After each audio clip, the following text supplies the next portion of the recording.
Mi nombre es Vanina Vargas, soy docente de la segunda cátedra de diagnóstico por imágenes del Hospital San Roque de la Facultad de Ciencias Médicas en la Universidad Nacional de Córdoba. En este caso vamos a hablar sobre patología vesicular. La vesícula biliar es una víscera hueca, con forma de pera, que está localizada en la fosa vesicular, en la cara inferior del hígado. Comunica con la vía biliar extrahepática a través del conducto cístico. Se encarga de almacenar la bilis producida en el hígado, también de la secreción de moco y la excreción de colesterol. Presenta un diámetro variable en función del tiempo de ayuno. Por lo general, se dice que el diámetro longitudinal de la vesícula, en condiciones de un ayuno adecuado, es entre 7 y 10 centímetros, con un diámetro transverso de 2,5 a 4 centímetros, presenta un espesor de su pared menor a 3 milímetros, su contenido es anecoico, como ven acá, bien negrito, homogéneo, dado por la bilis, la vesícula, y en relación a la vía biliar, la principal que tenemos que tener en cuenta es el diámetro del conducto colédoco, que no supera los 7 milímetros en condiciones normales. Este diámetro puede ser un poquito mayor en pacientes añosos y en pacientes con colecistectomía. Gracias a la distensión de la vesícula, con un adecuado ayuno, vamos a poder observar el contenido en el interior de la vesícula, la morfología de la vesícula, los diámetros, ¿sí? Y el espesor de la pared vesicular. La ecografía es la técnica de imagen de primera elección para el estudio del dolor en hipocondrio derecho y para el diagnóstico de la patología de vesícula biliar, también así para sus complicaciones. Los motivos es que es un método no invasivo, con gran sensibilidad y especificidad, gran accesibilidad y bajo costo con respecto a los demás estudios imagenológicos. Se puede usar, igual que la tomografía, como método de guía en el drenaje percutáneo, cuando no es posible el tratamiento quirúrgico o cuando el tratamiento médico no basta. Es importante, mientras nosotros realizamos la ecografía, ¿no es cierto?, evaluar el signo ecográfico de Murphy, que es positivo cuando, al ejercer presión sobre el punto cístico, el paciente manifiesta dolor y defensa. Este signo puede ser no valorado en aquellos pacientes que tienen medicación analgésica, en pacientes que presentan necrosis de la pared de la vesícula, pacientes con bajo nivel de conciencia, o cuando el paciente presenta gran cantidad de ascitis, o sea, líquido en la cavidad abdominal, con lo cual es más difícil ejercer la presión sobre el abdomen. La ecografía es una técnica de imagen, como les dije, accesible, tanto para valorar la vesícula como para ver también la dilatación de la vía biliar, y principalmente una de las complicaciones de la vesícula, como es la colecistitis aguda. Cuando nosotros vamos a valorar en ecografía la vesícula, como es en este caso, también tenemos que tener en cuenta de valorar la tríada portal. La tríada portal está constituida, por ejemplo, en un corte sagital, vamos a ver cómo va la vena porta como un conducto anecoico que discurre generalmente por debajo, por encima el conducto biliar común de menor calibre y la arteria hepática. Esta tríada portal en un corte axial o transversal presenta lo que se conoce como signo de Mickey Mouse, donde la cara, ¿no es cierto?, del Mickey está dada por la vena porta, la oreja derecha por el conducto biliar común y la oreja izquierda por la arteria hepática. La tomografía y la resonancia también son técnicas complementarias que se utilizan principalmente cuando la ecografía no es concluyente. Por ejemplo, la tomografía es muy útil en pacientes obesos, ¿no es cierto?, donde la ecografía tiene sus limitaciones, o cuando el paciente tiene antecedentes quirúrgicos y puede presentar cicatrices. Es especialmente importante para confirmar la extensión, ¿no es cierto?, de las complicaciones de la patología vesicular, como así también para la valoración de la patología neoplásica. ¿En qué casos podemos no ver la vesícula? En un paciente, por supuesto, que está operado de vesícula, en los casos donde la vesícula se encuentra contraída por falta de ayuno, cuando la vesícula presenta aire, como ser en la colecistitis enfisematosa, también cuando la vesícula está ocupada en su totalidad por barro biliar, o en casos de agenesia de la vesícula. La agenesia vesicular es una malformación congénita que es infrecuente, por lo general asintomática, y la ausencia de la vesícula se malinterpreta en la ecografía confundiéndola con una vesícula presente esclerotrófica, o sea, chiquitita y atrofiada. Es indispensable no olvidarse la adecuada preparación del ayuno de entre 8 a 12 horas para que esta vesícula, en vez de verla chiquitita y contraída, pueda estar bien distendida y podamos observar la luz, la morfología y lo que puede llegar a suceder a nivel de las paredes de la misma. ¿Qué variantes podemos encontrar? Y podemos encontrar pliegues a nivel de la vesícula. Si ese pliegue se presenta a nivel de la región fúndica, puede denominarse vesícula engorrofrigio. También puede haber pliegues cercanos a nivel del cuello vesicular, como estos dos ejemplos inferiores. También pueden aparecer tabiques, pueden ser únicos o múltiples. La importancia es que estos tabiques producen estasis de la bilis, con la consecuente predisposición a la formación de cálculos vesiculares. La duplicación vesicular es una anomalía congénita que hoy puede ser detectada previa a la cirugía gracias a los métodos de imágenes, y vamos a ver cómo en topografía vesicular se visualizan dos como bolsitas anecoicas con contenido líquido que pueden ser de igual tamaño, de diferente tamaño, etc. Y deberíamos hacer el diagnóstico diferencial con la vesícula engorrofrigio, con divertículos vesiculares, quistes de la vía biliar extrahepática o con la vesícula bilobulada o septada. El barro biliar es, digamos, un gel viscoso que contiene mucina, bilirrubinato cálcico y cristales de colesterol. Aparece adentro de la vesícula en la ecografía como ecos de bajo o alto nivel, que no posee sombra acústica posterior, a diferencia de los cálculos, que se localiza por lo general en la porción más declive de la vesícula, y que tras los cambios de decúbito del paciente, este barro biliar cambia su morfología y cambia de posición. ¿En qué caso podemos ver abundante barro biliar? En las embarazadas, ayunos prolongados, pacientes obesos, pacientes con alimentación parenteral, en cuadros de inflamación como la colecistitis. Y deberíamos hacer el diagnóstico diferencial con la hemofilia, que se ve muy parecido, pero ante la sospecha de hemofilia tenemos que tener como antecedentes, por ejemplo, traumatismos cerrados, inflamaciones o procesos tumorales. El hidrops es un estado en que la vesícula presenta diámetros mayores a normal, por lo general mayores a 10 por 5 centímetros, y hay un importante acúmulo de líquido y de moco debido a que una obstrucción, y esa obstrucción generalmente a nivel del cuello vesicular puede estar dado por la presencia de cálculos, tumores de páncreas, causas infecciosas, etc. Entonces vamos a ver cómo la vesícula está como atención, digamos, más gorda, con importante contenido homogéneo líquido biliar en su interior.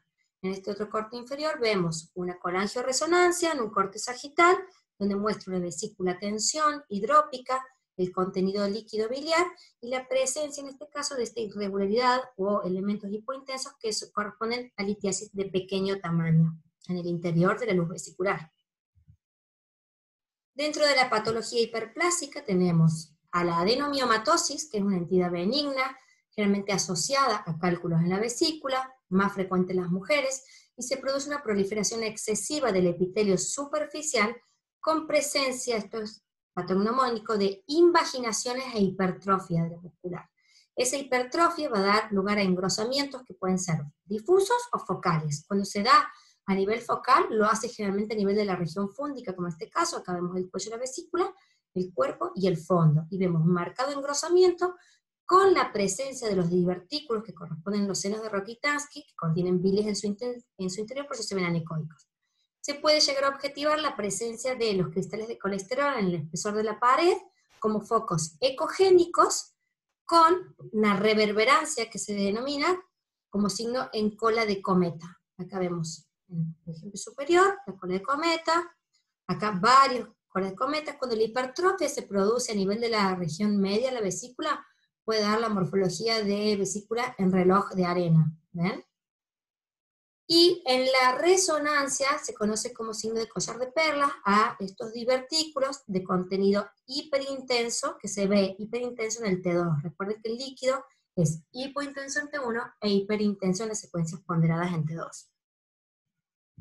En este otro ejemplo vemos una vesícula, como a nivel de la región fúndica presenta un engrosamiento mural marcado, y en la resonancia vamos a ver, ¿no es cierto?, en secuencias potenciadas en T2, el famoso collar de perla, que son el engrosamiento de la pared con focos hiperintensos en relación a la misma. La segunda patología hiperplásica es la colesterolosis, que es una infiltración de la lámina propia de la vesícula, de la pared vesicular, está dada por macrófagos que están cargados de colesterol y triglicéridos. Esto va a dar el aspecto polipoide. Cuando son múltiples se llama vesícula en fresa. Estos pólipos de colesterol se van a ver como lesiones ecogénicas, que pueden ser únicas o múltiples, no móviles, nosotros hacemos mover al paciente, estos foquitos ecogénicos permanecen adheridos a la pared vesicular, no tienen sombra posterior, no presentan atenuación del ultrasonido, por lo general son pequeños, menores a 1 centímetro, hay veces que pueden presentar vascularización, pero por encima del centímetro son objeto de resección quirúrgica. Se denomina pólipo a toda proyección de la mucosa hacia la luz de la vesícula, independientemente cualquier sea su etiología. En el 60% son pólipos de colesterol, el 25% corresponde a la adenomiomatosis, un 10% a pólipos inflamatorios, un 4% al adenoma propiamente dicho, y en menor frecuencia, un 1% pueden ser lipomas, fibromas, leiomioma, etc. Suelen ser hallazgos casuales, aunque muchas veces si son pequeñitos pueden pasar desapercibidos en la ecografía. Por lo general son asintomáticos, y si llegaran a producir síntomas puede ser similar a un cólico biliar, y también pueden presentar en menor frecuencia complicaciones como colecistitis y hemofilia. Habitualmente es una patología benigna, pero es importante, ¿no es cierto?, diagnosticarlos cuando superan el centímetro. ¿Por qué? Porque pueden tener una etiología maligna, y por eso es la resección quirúrgica de la vesícula. Resumiendo, los pólipos pueden ser de colesterol, ¿sí?, que son pequeños, pediculados, múltiples, ¿no es cierto?, y hay veces que se pueden desprender en la bilis. Los adenomiomas o adenomiomatosis, generalmente, como les dije, hay una prominencia, una hipertrofia de la pared a nivel de la región fúndica, el tamaño es un poco mayor, pueden llegar a oscilar los 15 milímetros, y están confinados a la capa muscular.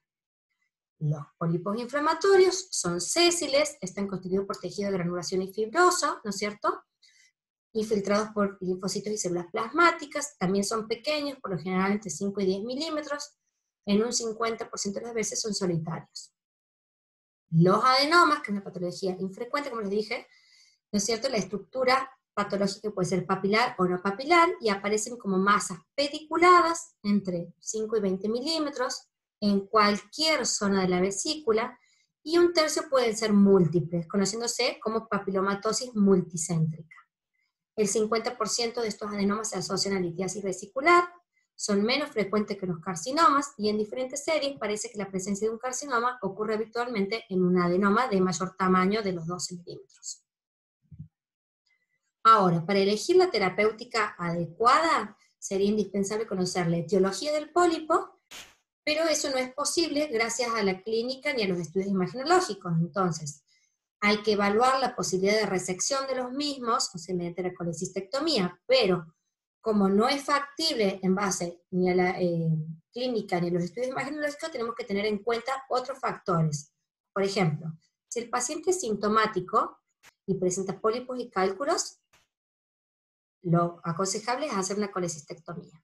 Si el paciente es sintomático y presenta solamente pólipos, para evaluar la posibilidad diagnóstica tenemos que tener en cuenta el grado de la sintomatología y el tamaño del pólipo.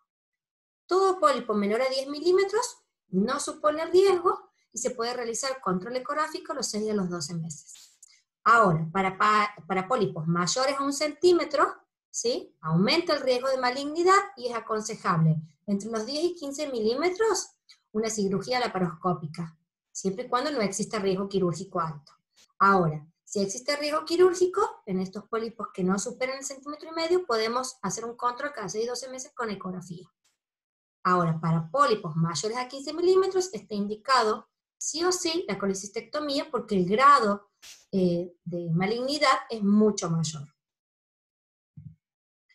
Ante la presencia entonces de una lesión en la luz vesicular que presente sombra acústica posterior y que se mueva, vamos a pensar primeramente en cálculos. En una lesión que no tenga sombra y que se mueva, principalmente pensamos en barro biliar, y en menor frecuencia en cálculos pequeños, porque los cálculos de menos de 3 milímetros pueden no presentar atenuación del ultrasonido. Ahora, si la lesión no presenta sombra y tampoco se mueve, pensamos principalmente en los pólipos, independientemente de la etiología, y menos frecuente en barro biliar. Acá vemos en la ecografía, en el corte inferior izquierdo, una lesión voluminosa que se desprende de la pared anterior de la vesícula y que con el Doppler color esa lesión presenta vascularización. Y en la tomografía, que es en el ejemplo de abajo a la derecha, podemos ver cómo el pólipo, señalado con una flechita, realza tras la administración de contraste endovenoso. La colelitiasis o la presencia de litiasis en el interior de la vesícula se da principalmente en mujeres de edad reproductiva y raza blanca. La obesidad es un factor predisponente, al igual que el embarazo. En el embarazo se dice que hay mayor progesterona y eso produce una menor motilidad de la vesícula. También se dice que los estrógenos aumentarían la secreción de colesterol hepático. Los anticonceptivos orales favorecerían la sobresaturación del colesterol en la bilis.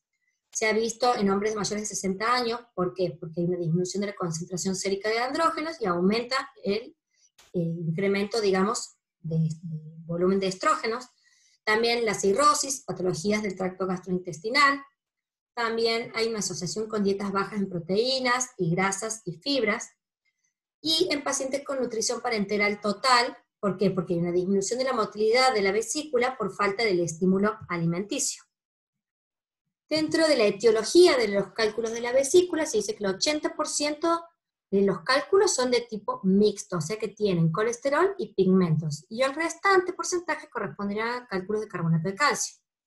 Entonces, dentro de la etiología hay cálculos de colesterol pigmentados, pero el 75% corresponde a cálculos de colesterol mixtos. Así tenemos que los cálculos de colesterol se relacionan generalmente con anomalías del metabolismo de las sales biliares y del colesterol, ¿sí? Son de color blanco amarillento, suelen ser radiotransparentes, por lo cual no va a ser fácil de verlos en una radiografía simple de abdomen. El 70% se encuentra asociados, ¿no es cierto?, a otros elementos, por eso se dice que son mixtos, y la vesícula y el coledoco son los lugares de origen. Los pigmentarios, que son el 25% de los cálculos de la vesícula, están relacionados a trastorno de metabolismo de la bilirrubina, se visualizan principalmente en casos de hemolisis crónica y cirrosis hepática, contienen cristales de bilirrubinato cálcico, fosfato y carbonato, y en menor porcentaje, un 10% de colesterol, son negros, múltiples, pequeños y duros. El 50% de estos cálculos son radioopacos, y también se originan en la vesícula y en el colédoco. En cambio, los cálculos pigmentarios marrones están compuestos por bilirrubinato cálcico, palmitato, estearato, etc., menor porcentaje de colesterol, se forman, a diferencia de los anteriores, en la vía biliar. Están en gran relación con procesos que conducen a estasis y sobreinfección de la bilis. En los países orientales dice que también hay una gran relación con la parasitosis de la vía biliar. Son radiolúcidos y son blandos. Y cuando son de localización intrahepática se asocian a la colangitis esclerosante primaria y a la enfermedad de Caroli. Métodos de estudios para diagnosticar la colelitiasis, principalmente la ecografía y la colangioresonancia, aunque la colangioresonancia es mucho más sensible para diagnóstico de patologías de la vía biliar. Radiografía de abdomen, como dijimos, solamente en aquellos cálculos que presentan calcificación en su constitución. Después tenemos la tomografía y la colangiografía, tanto transparente hepática como la colangio retrogrado endoscópica o RCP. Entonces vamos a ver, ¿no es cierto?, en la radiografía aquellos cálculos que tengan importante componente cálcico. Vamos a ver acá cálculos radioopacos, cálculos mixtos con componente radiopaco en su periferia y en un centro radiolúcido, ¿sí? Entonces, solamente el 15% de los cálculos de colesterol, si son mixtos, pueden llegar a verse en la radiografía simple. Y los pigmentarios, que tienen mayor composición cálcica, son más factibles de ver en una radiografía convencional. Acá vemos cómo la vesícula se encuentra contrastada y vemos las imágenes radioopacas correspondientes a la litiasis. La ecografía, sin embargo, es un método diagnóstico mucho más sensible y específico, 98% de las veces, puede detectar no solamente la presencia de los cálculos, sino también la presencia de barro biliar. ¿Cómo vamos a ver los cálculos en la ecografía? Como un foco ecogénico o blanco que presenta atenuación del ultrasonido. Esa atenuación del ultrasonido, recuerden que va a estar dada según la superficie del cálculo, según la superficie de choque del ultrasonido. Entonces, cálculos pequeñitos pueden, ¿no es cierto?, tener una atenuación mucho menos evidente que los cálculos de mayor volumen. Y los cálculos menores a 3 milímetros o microlitiasis pueden no presentar esa atenuación del ultrasonido. Es importante que también en la ecografía, cuando el paciente cambia de decúbito, los cálculos cambian de posición también. Entonces acá vemos un cálculo de mayor volumen, con una gran atenuación, y acá en el ejemplo inferior, un cálculo pequeño con una atenuación menos importante. Es importante siempre para la ecografía el adecuado ayuno que me permita la distensión de la vesícula y poder valorar la pared anterior, el fondo, la pared posterior, la morfología de la vesícula y el contenido. La ecografía ayuda a la localización de los cálculos, ayuda a determinar el número, a determinar el tamaño, también ayuda a ver si la vía biliar extrahepática e intrahepática está dilatada, como les mencioné, la morfología de la vesícula, a valorar si existe un aumento del espesor de la pared de la misma. El paciente tiene que estar en ayunos, y como les dije anteriormente, es una técnica no invasiva y no es costosa. La sensibilidad de la ecografía es menor para la detección de los cálculos de la vía biliar, ¿sí? Salvo que la vía biliar esté dilatada, entonces me permite una correcta valoración de la vía biliar. Pero si no, siempre tiene mayor sensibilidad para la detección de cálculos en la vesícula que con respecto a la detección de los cálculos de la vía biliar. Acá vamos a ver un ejemplo donde la vesícula no presenta una luz, ¿no es cierto?, clara. ¿Por qué? Porque está ocupada totalmente por material litiásico. Esto es lo que constituye el signo de West, donde vamos a ver la ecogenicidad de la pared de la vesícula, la ecogenicidad dada por el material cálcico y la atenuación posterior que corresponde a la litiasis. Se dice que se presenta una doble línea ecogénica separada por una línea anecoica. La primera línea ecogénica sería la pared vesicular, la segunda línea anecoica vendría a ser la luz vesicular o el contenido líquido, y la tercera línea ecogénica está dada por la superficie del contenido litiásico. Acá vemos una vesícula que está distendida, donde nos permite la correcta valoración del material litiásico, que en este caso es único. En este otro ejemplo, superior derecho, vemos que ya hay 3 imágenes litiásicas con importante atenuación del ultrasonido. Y en el ejemplo inferior vemos que el cálculo está localizado en el cuello de la vesícula. Y vemos el resto de la luz de la vesícula libre, homogénea, con contenido líquido. Cuando el paciente se mueve, cambia, y ese cálculo que estaba localizado en la vesícula se desplaza y termina, ¿no es cierto?, desobstruyendo a la vesícula. Cuando ese cálculo no se moviliza, puede, ¿no es cierto?, llevar a cuadros de inflamación por estasis, lo que se conoce como colecistitis. Vemos un ejemplo donde vemos cálculos, ¿no es cierto?, de gran volumen. Podemos ver cálculos pequeñitos, un cálculo único, o múltiples litiasis en el interior.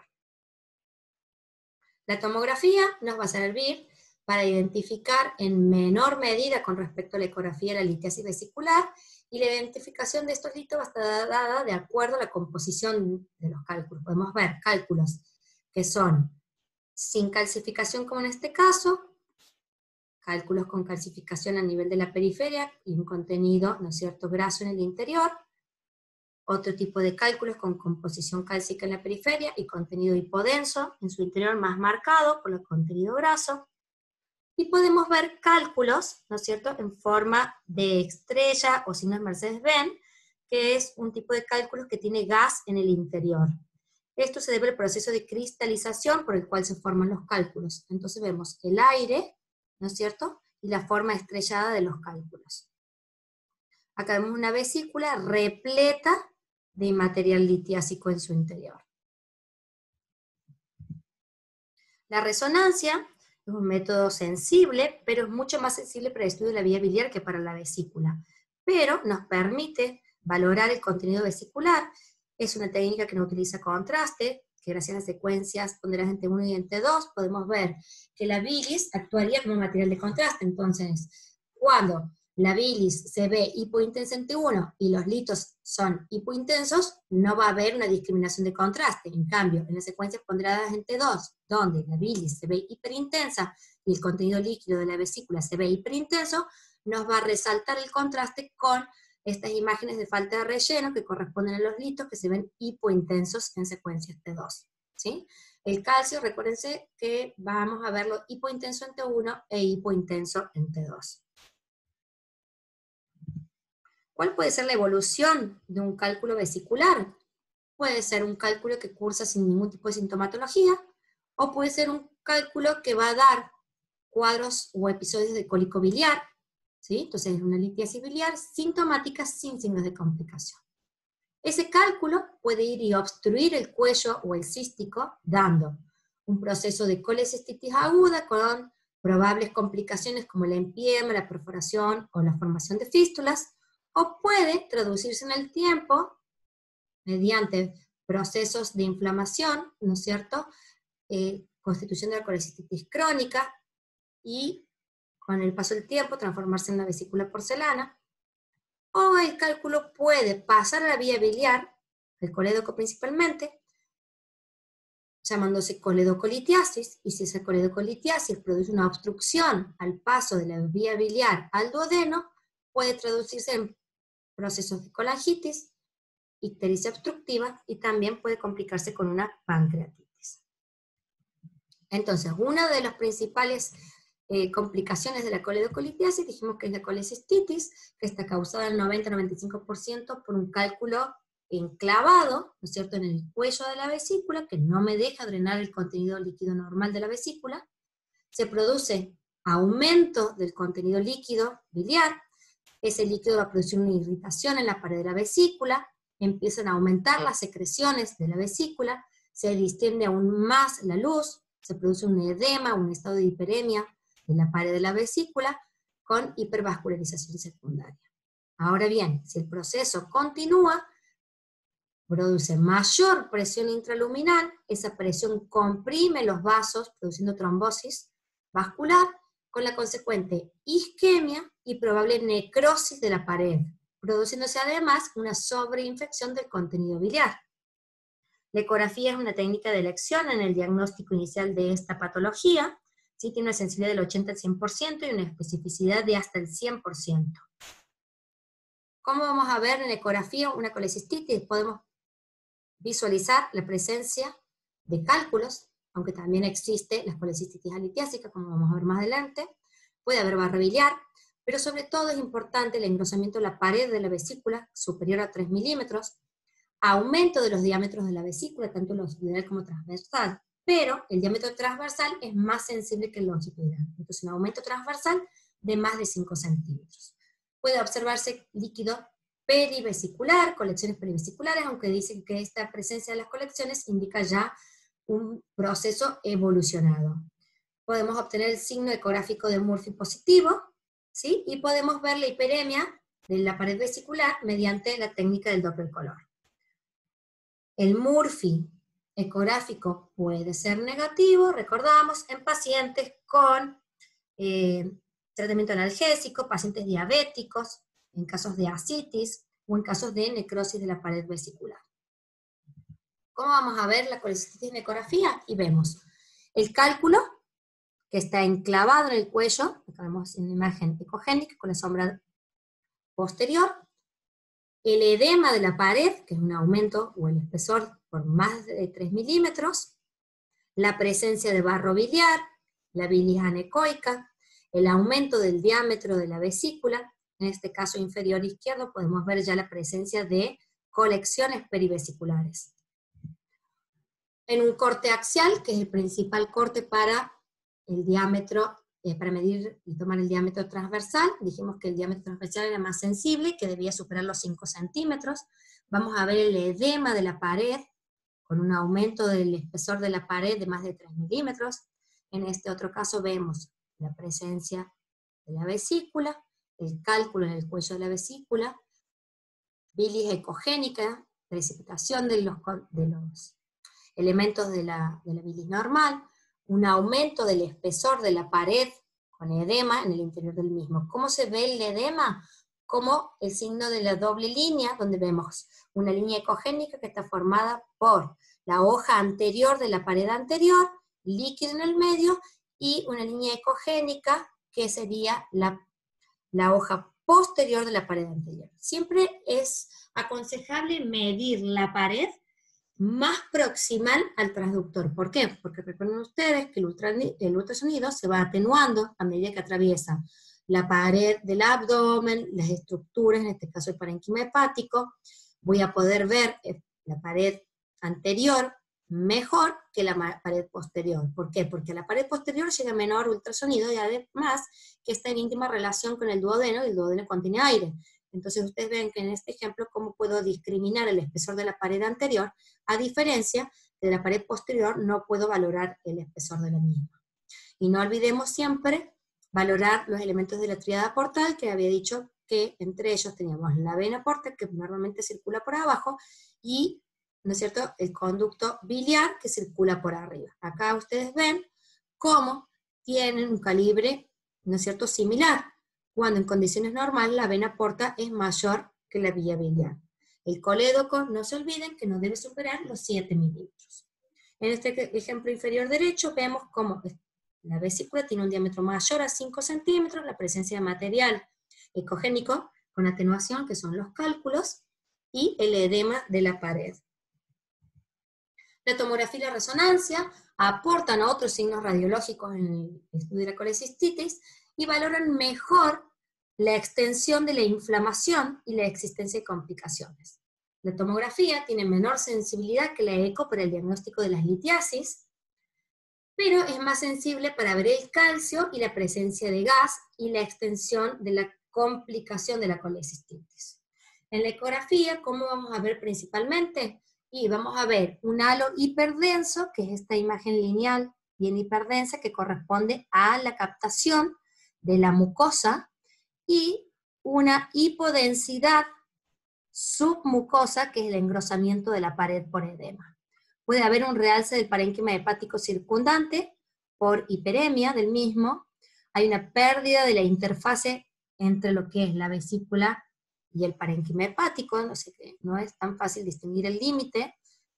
Y también puede haber afección de la grasa perivesicular.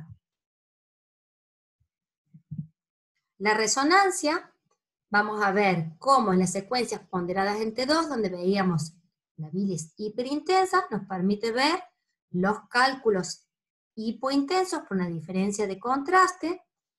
También, si hiciésemos un corte ponderado en T1, que la bilis va a ver hipointensa, bueno, en los casos de colecistitis va a haber una mayor hipointensidad del contenido biliar, debido a que la pared, ¿no es cierto?, como está inflamada, no puede absorber el agua y diluye la bilis. Entonces la bilis, al no estar concentrada, sino que tiene mayor cantidad de líquido, se va a ver marcadamente hipointensa.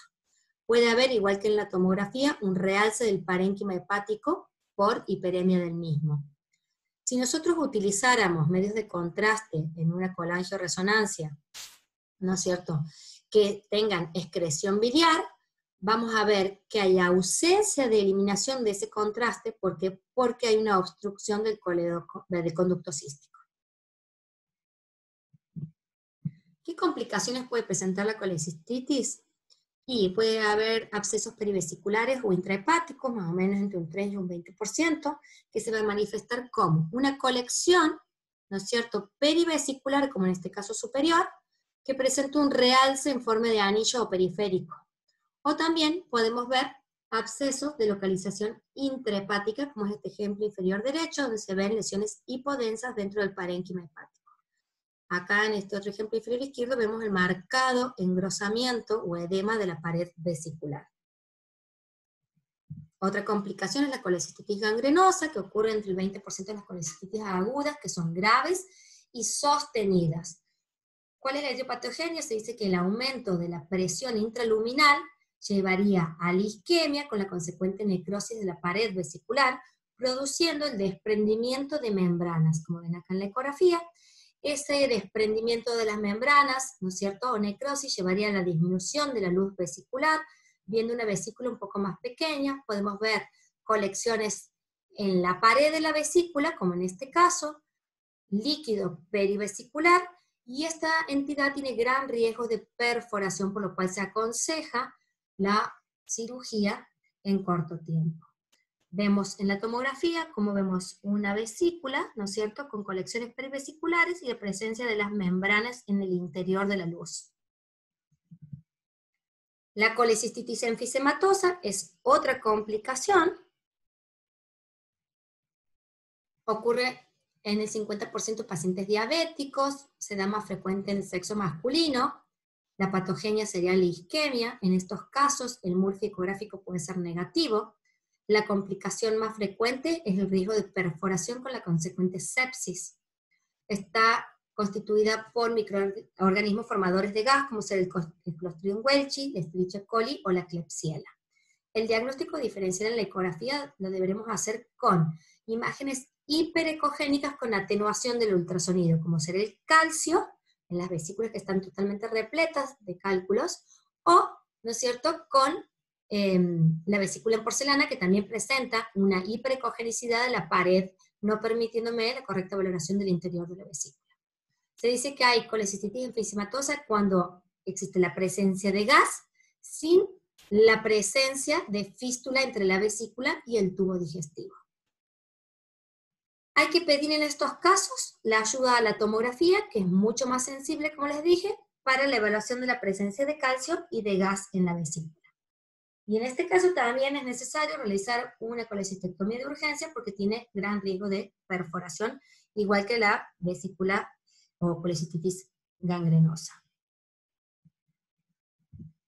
Este es un ejemplo de un varón de 52 años que es diabético, que presenta dolor en el hipocondrio derecho, una semana de evolución, náuseas, fiebre, y que tras la realización de una radiografía convencional podemos apreciar la presencia en el hipocondrio derecho de aire en topografía de la vesícula. En la ecografía, como les dije, no es sensible porque el aire produce gran atenuación del ultrasonido, entonces no me permite valorar ni la pared en la vesícula ni lo que sucede en el interior de la misma. En cambio, la tomografía tiene mayor sensibilidad y vamos a ver el interior de la vesícula con el contenido aéreo, tanto a nivel del interior de la luz como a nivel de las paredes. Nuevamente, una radiografía simple de abdomen donde podemos ver contenido aéreo en el interior de lo que sería la vesícula y también a nivel periférico en la pared. En la tomografía lo mismo, vemos contenido aéreo en el interior, como así también a nivel de la pared de la vesícula. En este otro caso es lo mismo, una vesícula con gran contenido, ¿no es cierto?, líquido, la presencia de aire y aire en la pared de la vesícula. Otra forma de presentación es la colecistitis alitiásica, como les dije, es una inflamación de la vesícula sin la presencia o el antecedente de litiasis. Ocurre en el 10% de las colecistitis agudas, es más frecuente en pacientes con enfermedades graves, como ser politraumatizados, posquirúrgicos, grandes quemados, pacientes con nutrición parenteral, pacientes con sepsis, etc. También puede darse en pacientes inmunodeprimidos. La causa, por lo general, se dice que es una hipoquinesia o hipomotilidad de la vesícula en aquellos pacientes internados en terapia intensiva que tienen ayuno prolongado por falta, como les dije, del estímulo alimenticio. La acción nociva de las sales biliares sobre la pared de la vesícula y la obstrucción por la bilis espesa a la salida del contenido biliar constituirían la base de las colecistitis alitiásicas. Frecuentemente evolucionan hacia la perforación y a la necrosis de la pared. La colecistitis crónica es la forma más común de colecistopatía clínicamente sintomática, está siempre asociada a cálculos de la vesícula. Los signos y los síntomas son vagos, son inespecíficos, pueden ser distensión abdominal, malestar epigástrico, náuseas, y se dice que la persistencia de cólicos hepáticos o episodios de sutiles de colecistitis aguda, ¿no es cierto?, repetitiva en el tiempo, puede convertir a la vesícula biliar en una vesícula de pequeño tamaño, contraída, con las paredes, ¿no es cierto?, engrosadas. Se produce, por este cuadro inflamatorio, un infiltrado crónico en la pared, llevando al aumento del espesor mural. La vesícula frecuentemente está contraída, pero los bordes son lisos, y eso es el diagnóstico diferencial con el carcinoma de vesícula, que por lo general puede presentar bordes irregulares o poco definidos. Está asociada, como les dije, a episodios de colecistitis agudas ¿no es cierto?, sutiles y asociado, por supuesto, al antecedente de litiasis vesicular. ¿Qué complicaciones puede sufrir esta colecistitis crónica? Y puede presentarse como un episodio de colecistitis aguda, puede tener una degeneración maligna, un carcinoma vesicular, puede formar fístulas bilioentéricas, y bueno, lo fundamental es el diagnóstico diferencial con la patología tumoral. La vesícula en porcelana es una colecistopatía crónica que puede presentar calcificación parcial o total de la pared de la vesícula. Es más frecuente en las mujeres, en los 60 años, se ve en ecografía como una pared ecogénica con importante atenuación del ultrasonido, por eso que en la ecografía, vuelvo a repetir, al igual que cuando hay aire, no podemos valorar el espesor de la pared ni el interior de la luz vesicular.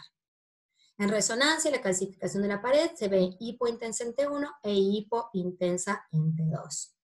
La tomografía, como ya vamos a ver el ejemplo, demuestra mejor la calcificación de la pared, el espesor de la misma y el contenido.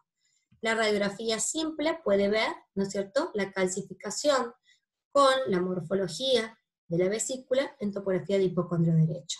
El 20 al 25% de estos pacientes tendrá, ¿no es cierto?, un cáncer de vesícula a lo largo de su vida. Acá vemos un ejemplo en la tomografía, donde la tomografía me permite la correcta valoración de la pared vesicular que se presenta calcificada, me permite valorar la luz y el espesor de la pared. En un corte axial de la vesícula vemos exactamente lo mismo, la pared y el contenido vesicular. La colecistitis xantogranulomatosa es una colecistopatía crónica que es infrecuente y que simula un carcinoma, tanto en la anatomía patológica como en las imágenes. Se asocia a litiasis y a infecciones vesiculares crónicas. Se manifiesta clínicamente como un episodio de colecistitis aguda, principalmente en mujeres entre 60 y 70 años. Se produce un engrosamiento de la pared de la vesícula, principalmente de la muscular, debido al acúmulo de histiocitos cargados de lípidos y células gigantes multinucleadas. Es una reacción granulomatosa a un cuerpo extraño. Se dice que los episodios de estasis y de infección conducen a la inflamación de la pared vesicular, con la consecuente aparición de las úlceras y necrosis de la misma, produciendo la extravasación, ¿no es cierto?, del contenido biliar hacia el interior de la pared. Y esto provocaría la reacción inflamatoria. Ecográficamente vamos a tener signos inespecíficos, como ser un engrosamiento marcado de la pared, la presencia de nódulos irregulares hipoecoicos en el interior de la pared, que serían los xantogranulomas, y hay una pérdida de definición del límite o del margen entre la vesícula y el parénquima hepático. Ese signo principalmente es lo que nos ayuda a hacer a confundirnos esta entidad con un probable carcinoma. En tomografía vamos a ver un engrosamiento marcado, irregular, que puede ser focal o puede ser difuso, que simula una masa de partes blandas, que puede presentar los nódulos hipodensos, que son los xantogranulomas, como en este caso, que hay una pérdida del plano de separación entre lo que es la vesícula y el hígado, como dije en la ecografía. Y en la resonancia vamos a ver cómo se puede ver hipointenso en T1, hiperintenso en T2, ¿sí? Y en la resonancia existe una secuencia, como les habré mencionado anteriormente, que se llama de fase opuesta, que es especial y sensible para determinar lesiones de contenido lipídico. Entonces, en la secuencia fuera de fase, en la resonancia, estas lesiones a nivel de la pared se van a ver marcadamente hipointensas, en secuencias fuera de fase. El hilio biliar, ¿no es cierto?, es una obstrucción mecánica que está causada porque hay un cálculo, ¿no es cierto?, que sale a través de una comunicación entre la vía biliar y el intestino, siendo la causa más frecuente una fístula entre la vesícula y el duodeno. Ocurre un 0,3 a un 0,5% de las vesículas con litiasis, es más frecuente en las mujeres, generalmente en la edad avanzada. Existe el antecedente de litiasis o de colecistitis crónicas no resueltas, y se forma, como les dije, la fístula bilioentérica, normalmente colecisto-duodenal. Aparece la tríade de Rigler, que está conformada por niveles hidroaéreos debido a la obstrucción del intestino delgado, la presencia de aerobilia por la comunicación, ¿no es cierto?, entre la vía biliar y el intestino, con el pasaje de aire desde el intestino hacia la vía biliar, y la presencia, ¿no es cierto?, del cálculo en el intestino delgado. Se dice que estos pacientes tienen una historia de colecistitis subagudas o crónicas, y la inflamación pericolecística luego de estos cuadros de colecistitis permite que se vayan formando adherencias entre la vesícula y el intestino. Entonces, ante cuadros inflamatorios que aumenta la presión del interior de la vesícula, dada por un cálculo generalmente que obstruye, la pared se va a presentar con isquemia, con erosión, esa pared se erosiona, y al necrosarse se forma la fístula bilioentérica. Hay veces en que este hilio biliar, en vez de producirse por el pasaje colecisto-duodenal, se produce por casos de endoscopía, principalmente en casos de esfínterotomía, donde al dilatar la papila o el esfínter, se produce la entrada de aire desde el intestino hacia la vía biliar. Una vez que pasa el cálculo al interior del tracto gastrointestinal, puede, ¿no es cierto?, ir a obstruir la zona más distal o de menor calibre, o puede pasar derecho al recto y ser expulsado. Vamos a ver cómo en la ecografía se presentan limitaciones que están dadas por las alteraciones anatómicas, por la distensión abdominal. Recuerden que el aire no es buen transmisor del ultrasonido. Y muchas veces, en estos casos de hilio biliar, se produce el colapso de la vesícula. Entonces la vesícula se va a ver chiquitita. Y podemos llegar o no a identificar la presencia de litiasis en el interior de la misma. En cambio, en radiografía podemos llegar a detectar la neumobilia, la distensión, ¿no es cierto?, del marco intestinal delgado. Estos dos elementos de la tríada de Rigler se diagnostican en un 50% en una radiografía convencional.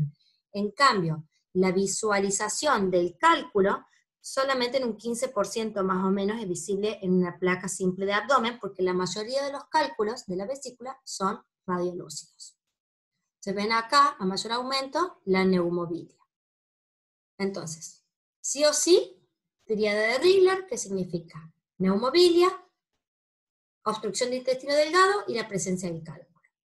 La neumobilia y la obstrucción del intestino delgado, en un 50% se pueden ver en la placa simple, pero solamente un 15% se puede ver el tercer componente, que es el cálculo. ¿Por qué? Porque la mayoría de los cálculos son radiolúcidos. Ahora, más o menos entre el 50 y el 70% de las fístulas que se forman son colecisto-duodenales, aunque hay fístulas menos frecuentes que pueden ser colecisto-colónicas y otras veces colecisto-gástricas.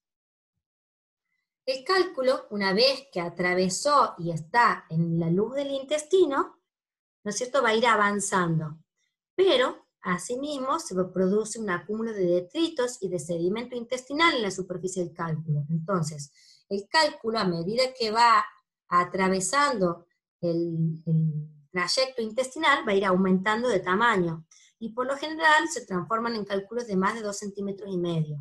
Estos cálculos, el 70% de las veces, van a impactar en el ilion terminal, que es el lugar más estrecho del intestino delgado y donde menos peristalsis existe.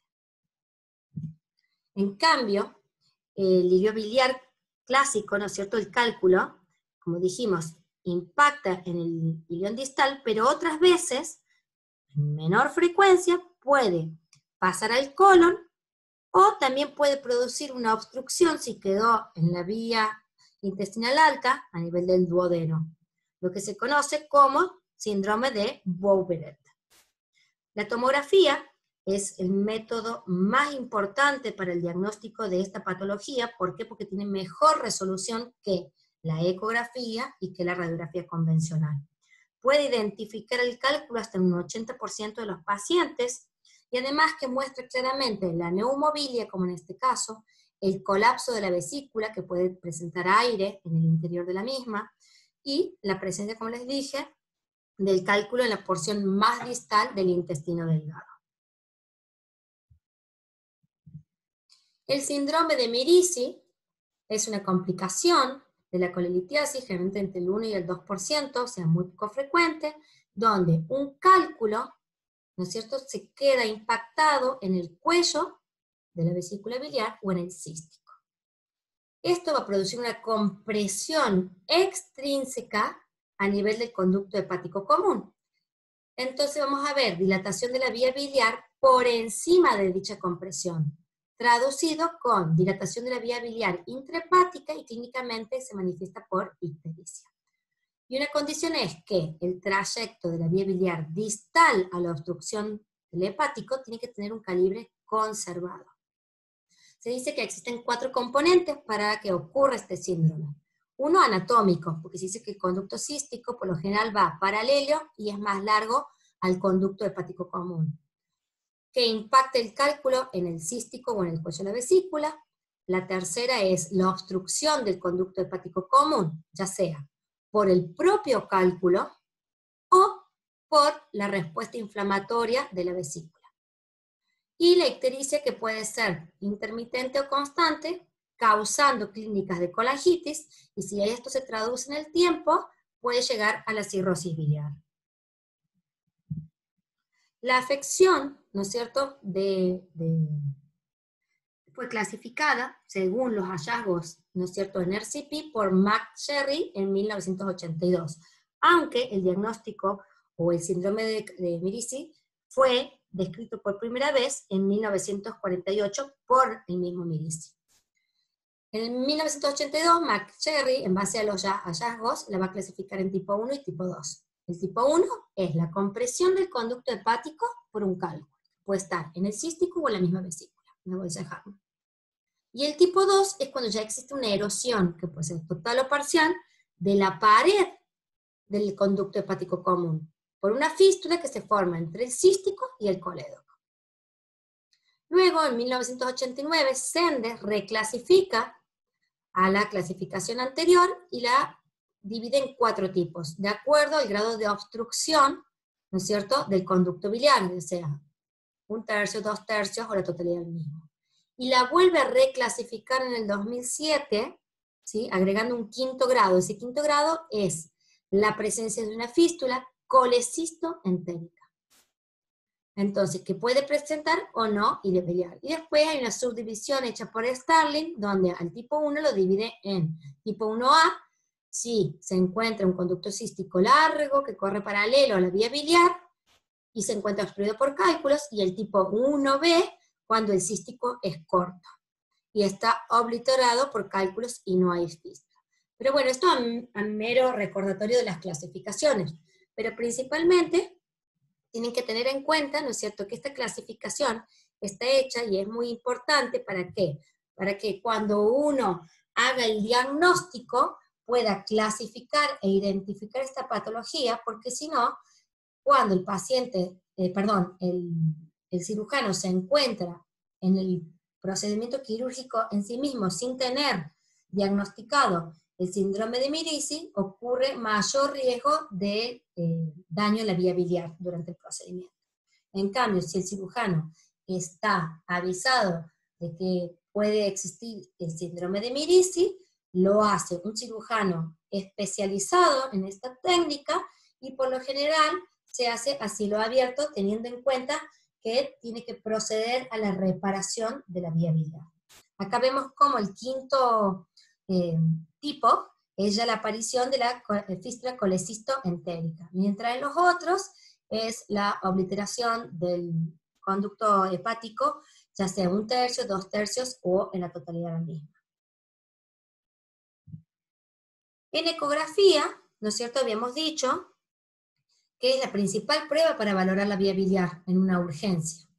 Entonces, si tenemos suerte y vemos el conducto biliar dilatado, podemos apreciar en el interior del conducto biliar la presencia del cálculo. O podemos ver, como en este otro caso, un cálculo en el fondo de la vesícula que comprime, produciendo dilatación del árbol biliar. Acuérdense que venía la vena porta por abajo y la vía biliar por arriba, que normalmente la vía biliar tiene menor diámetro que la porta, y acá vemos cómo ese diámetro está invertido. Y para corroborar nos ayudamos del Doppler color, donde vemos quién se va a traducir una respuesta al Doppler color, va a ser la vena porta, no así el colédoco en situaciones normales. Entonces vemos que el colédoco no se pinta, la vía biliar no se pinta, y inferimos que la vía biliar es la que está dilatada. Y en tomografía y resonancia, que se utiliza para descartar otras probables etiologías que justifiquen el cuadro de obstrucción biliar. Entonces vemos cómo el cálculo a nivel del fondo vesicular produce compresión y estasis de la vía biliar, en este caso intrahepática izquierda principalmente. Lo mismo en esta colangio.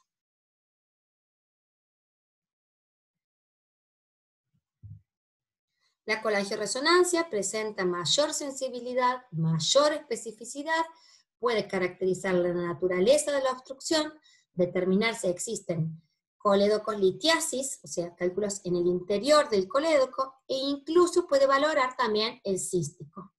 Además, permite identificar mejor que las otras técnicas las variantes anatómicas. Recuerden que habíamos dicho que podía ser una de las principales causas, un cístico corto, un cístico largo, que discurra paralelo, ¿no es cierto?, la vía biliar principal, también la inserción baja del mismo, etc.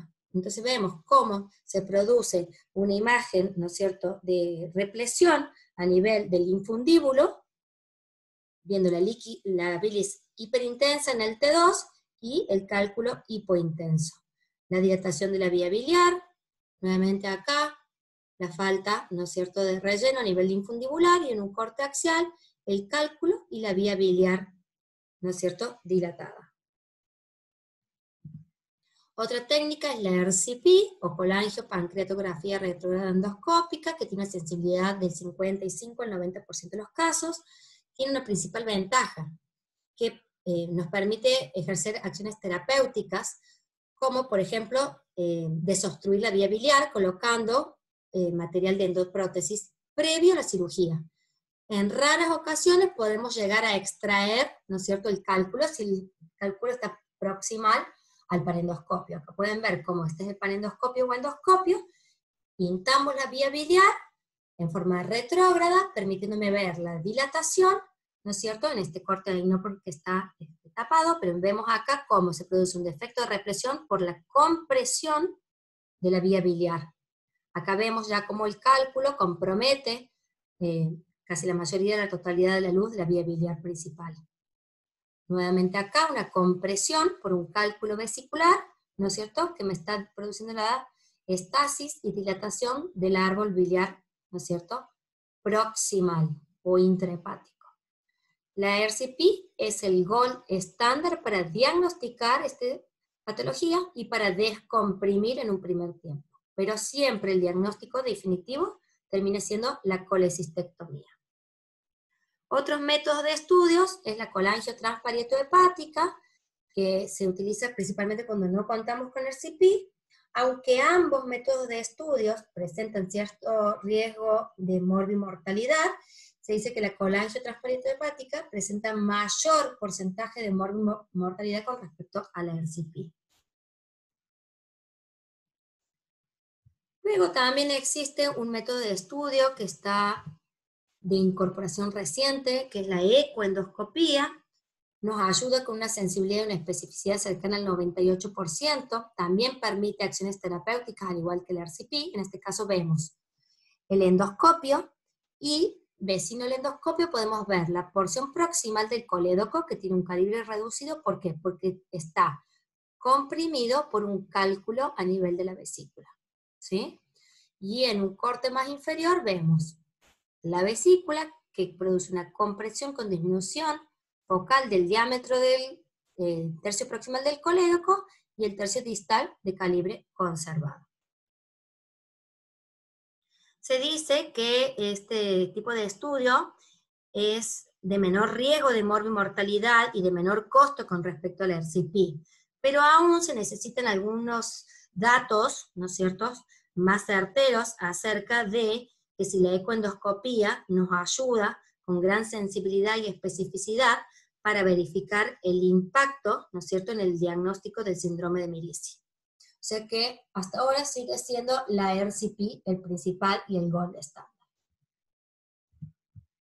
El adenocarcinoma, que es el tumor de la vesícula más frecuente, puede haber variantes del adenocarcinoma, como ser la variante papilar, mucinoso o células en anillo de sello. Después hay otras variantes menos comunes, como ser el carcinoma de células escamosas, carcinosarcoma, carcinoma de células pequeñas, etc.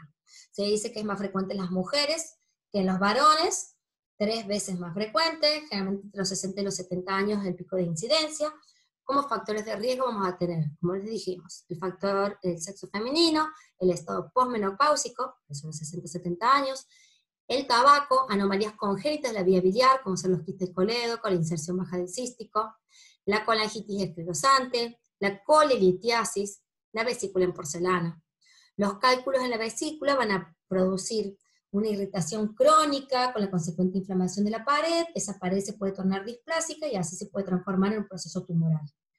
¿Cuándo vamos a sospechar de un adenocarcinoma? Ante la presencia de masa de partes blandas en topografía de la vesícula, que puede tener cálculos asociados. Puede haber también, en vez de una masa de partes blandas en la fosa vesicular, sino que puede ser un aspecto polipoideo en el interior de la vesícula, es otra forma de presentación. O puede haber una infiltración de las estructuras adyacentes, como ser hígados y vasos. También puede presentar obstrucción de la vía biliar con la consecuente ictericia, y podemos tener la infiltración de los ganglios regionales. La extensión de este tumor generalmente puede ser por vía directa, por vía linfática y por vía hematógena. ¿Qué forma de presentación? Tenemos 3 formas de presentación. Uno, como una masa que reemplaza la vesícula. Esto ocurre entre un 40 o 65% de los casos, y podemos ver una masa en topografía de la vesícula, en este caso una lesión hipoecoica, inhomogénea, asociada a material cálcico, ven acá, el material ecogénico con importante atenuación del ultrasonido, pérdida de los límites entre la lesión y el parénquima hepático, ¿no es cierto?, que lo circunda. Y en tomografía, una lesión voluminosa en este caso, hipodensa, heterogénea, ¿por qué? Porque presenta áreas de menor hipodensidad que corresponde a la necrosis tumoral, asociado, como ustedes ven acá, al material hiperdenso que es la litiasis. Y la tomografía también nos permite ver la vía biliar dilatada, y también podemos llegar a ver, por ejemplo, como en este caso, adenopatías, ganglios aumentados de tamaño, ¿sí?, por infiltración ganglionar. En esta ecografía vamos a ver una lesión hipoecoica francamente inhomogénea, de distintas ecogenicidades, con material ecogénico que puede corresponder a calcio, que hay un límite parcial entre lo que corresponde a la lesión tumoral y el parénquima hepático, que presenta vascularización, ¿no es cierto?, tras el estudio Doppler color, y en la tomografía vamos a ver una lesión densa, inhomogénea, con distintas densidades en su interior, asociado a material cálcico y que también realza tras la administración de contraste, con pérdida del plano de separación entre esta masa y el parénquima hepático normal. ¿Ven acá? No hay un límite claro. La segunda forma de presentación puede ser un engrosamiento focal o un engrosamiento difuso de la pared. Hace rato entonces dijimos una masa en topografía de la vesícula. Acá podemos ver un engrosamiento de la pared. Esta forma de presentación ocurre entre el 20 y el 30% de los casos. Debemos hacer el diagnóstico diferencial con cualquier otra etiología que produzca un engrosamiento de la pared, como ser una colecistitis aguda o una colecistitis crónica, con la adenomiomatosis, ¿se acuerdan que habíamos dicho? Las enfermedades sistémicas como la insuficiencia hepática y la insuficiencia cardíaca también pueden producir un engrosamiento de la pared, pero sobre todo tenemos que correlacionar los hallazgos imagenológicos con la clínica del paciente, ¿no es cierto?, y otros signos imagenológicos. Por ejemplo, en el carcinoma de la vesícula vamos a ver la dilatación de la vía biliar, ¿sí?, el engrosamiento de la pared, metástasis hepáticas, o la presencia de adenopatías, como mencionamos hace rato, o la invasión de estructuras adyacentes.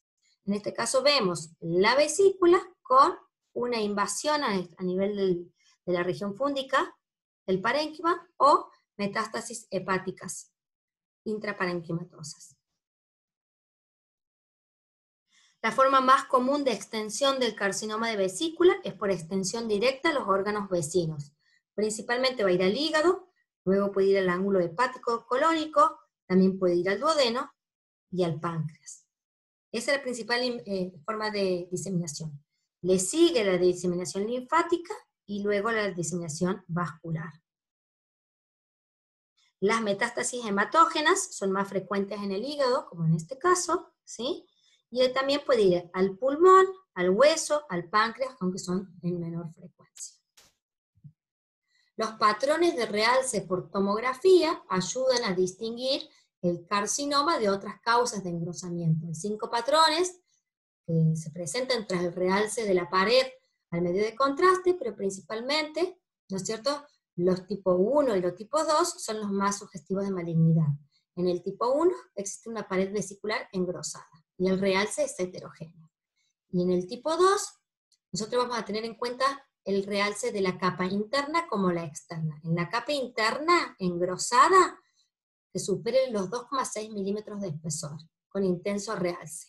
Y una capa externa de la pared adelgazada de menos de 3,4 milímetros, que puede tener pobre o nada de realce. Pero bueno, esto ya es más para, digamos, especialistas en diagnóstico, pero tengan en cuenta que existe tras la captación del contraste en tomografía una clasificación, ¿no es cierto?, para este tipo de tumor en forma de engrosamiento mural.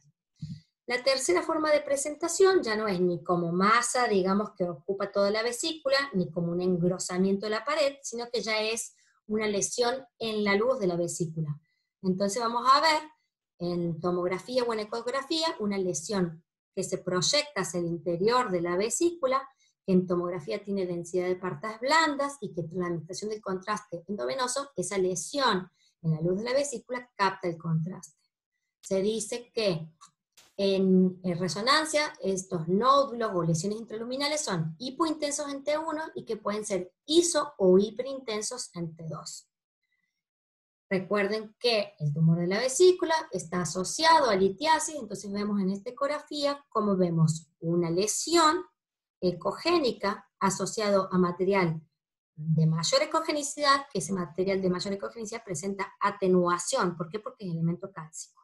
Que cuando el paciente se moviliza, esta lesión no cambia de forma ni cambia de ubicación, lo cual nos orienta que es una lesión de naturaleza sólida. Y en este otro ejemplo inferior podemos ver cómo simula un nivel líquido-líquido, como habíamos visto en el barro biliar, donde vemos una bilis más anecoica, y acá un área de componente de mayor ecogenicidad.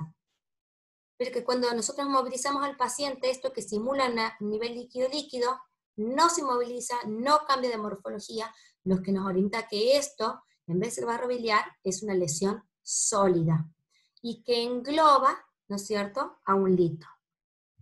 Entonces, no nos olvidemos de la alta asociación entre carcinoma de vesícula y el antecedentes de litiasis. Para terminar, ¿qué vamos a pensar cuando nosotros veamos un engrosamiento mural de la pared de la vesícula? Y tendremos en cuenta si el engrosamiento es focal, si es difuso, si hay líquido en el interior, si presenta, ¿no es cierto?, asociación con la litiasis, etc. Pero principalmente un engrosamiento de la pared vesicular, pensemos, de causa inflamatoria la colecistitis y en segundo lugar hepatitis o pancreatitis. Una causa de engrosamiento tumoral, como el carcinoma, también puede ser que la vesícula no esté totalmente distendida y esté contraída, entonces vamos a ver que hay un aumento del espesor de la pared, o causas de edema generalizado, como ser en la insuficiencia cardíaca, en la insuficiencia renal, en los casos de cirrosis, y otras causas de engrosamiento benigno de la pared, como describimos la colesterolosis, la adenomiomatosis. Muchas gracias.